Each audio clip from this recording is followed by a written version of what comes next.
One of two men who survived 4 months of wandering in Siberian taiga has confessed that the pair ate an unlucky friend who died from the cold. Earlier, rescuers had discovered a frozen butchered human carcass in the woods.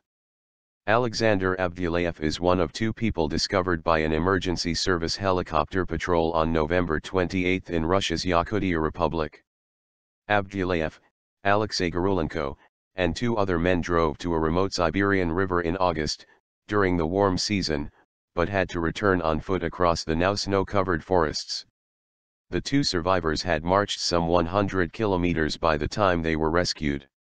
The exhausted duo initially claimed that they left the two other members of their group in a hunter's hut, because one of them injured his leg and could not walk.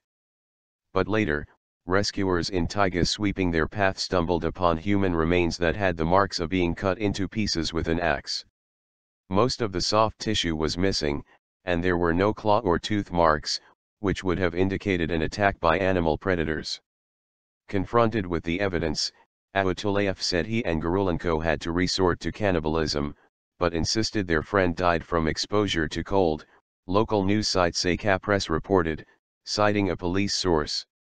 The man said the gruesome act allowed the pair to survive another week. Forensic experts have yet to confirm the alleged case of cannibalism and the natural cause of death of the dead individual. The fate of the last missing member of the doomed expedition remains unclear, as the search continues.